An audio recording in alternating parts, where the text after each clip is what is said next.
চলো আজকে তোমাদের একটা ট্যাঙ্গি অ্যান্ড স্পাইসি চিকেনের রেসিপি বানিয়ে দেখিয়ে দিই। যারা একটুখানি ট্যাঙ্গি ফ্লেভার পছন্দ করো তারা একবার এই চিকেনটা বাড়িতে বানিয়ে দেখতে পারো। আশা করি তোমরা নিরাশ হবে না। তো প্রথমে একটা কড়াইতে তেল গরম করে তাতে কুচনো পেঁয়াজ, টমেটো, কাঁচা লঙ্কা সব দিয়ে ভাজতে হবে। আমি আগের থাকতেই একটা চপারের মধ্যে একসঙ্গে পেঁয়াজ, টমেটো, কাঁচা লঙ্কা সব চপ করে নিয়েছিলাম। সেটাই তেলের মধ্যে ঢেলে এবার নাড়তে হবে। তারপরে দেখো আমি আদা রসুনের পেস্ট ইউজ করেছি। আদা রসুনের পেস্টটা দিয়েও বেশ কিছুক্ষণ নাড়তে হবে, যতক্ষণ না কাঁচা গন্ধটা চলে যায় ততক্ষণ অবধি এটা একটুখানি রান্না করে নিতে হবে। এরপরে দেখো একে একে আমি গুঁড়ো মশলাগুলো দিয়ে দেব।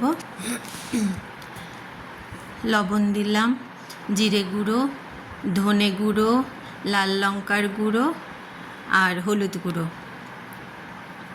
এখানে কিন্তু আমি লাল লঙ্কার গুঁড়ো ইউজ করেছি, কাশ্মীরি লঙ্কার গুঁড়ো না। কিন্তু যেহেতু আমি ট্যাঙ্গি অ্যান্ড স্পাইসি বললাম, সেই জন্য স্পাইসি করার জন্য আমি লাল লঙ্কার গুঁড়ো আর কাঁচা লঙ্কা দুটোই ইউজ করেছি।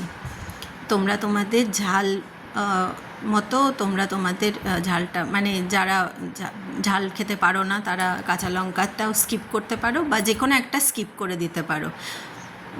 তো দেখো এবারে আমি চিকেনের টুকরোগুলো দিয়ে দিলাম। চিকেনটাকে ভালো করে ধুয়ে আমি আগে থেকেই নুন হলুদ মাখিয়ে বেশ এই 2 ঘন্টার মতো রেখে দিয়েছিলাম।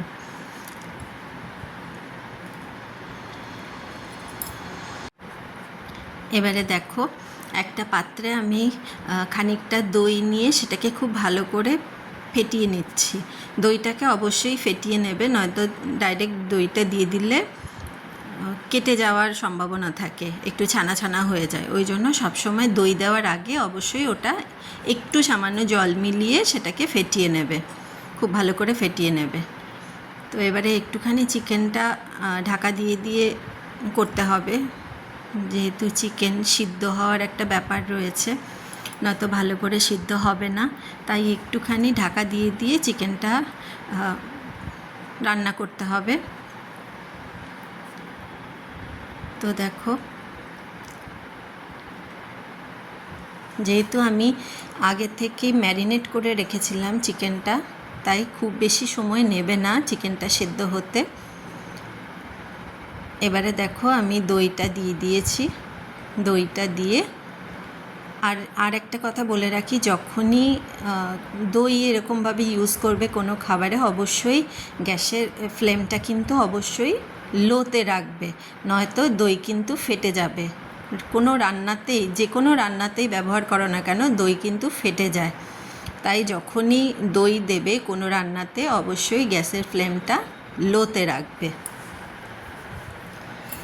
আবারও দেখো আমি একটুখানি ঢাকা দিয়ে রান্না করে নিচ্ছি। আর একটুখানি ঢাকা চাপা দিয়ে রান্না করলেই ব্যাস আমাদের রান্না হয়ে যাবে, এই চিকেনটা বানানো রেডি হয়ে যাবে। এই চিকেনটা বানাতে বেশিক্ষণ সময় লাগে না।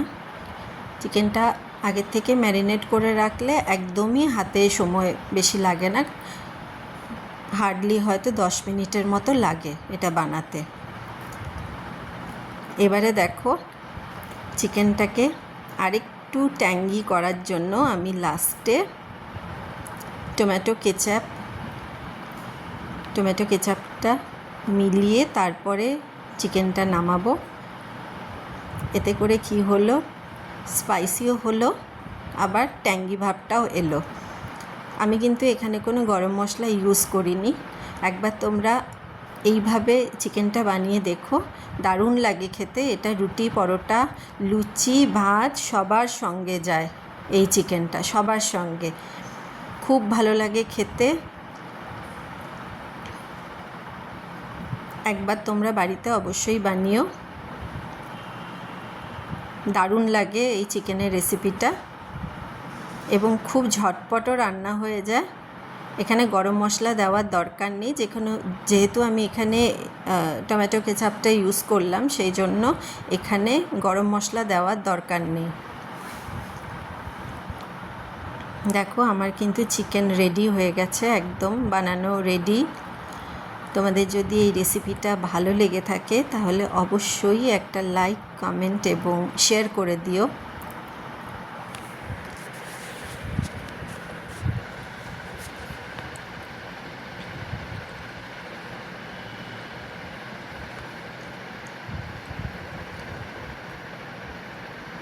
আজকে এই অবধি, নেক্সট ভিডিও আসা অবধি, বাই।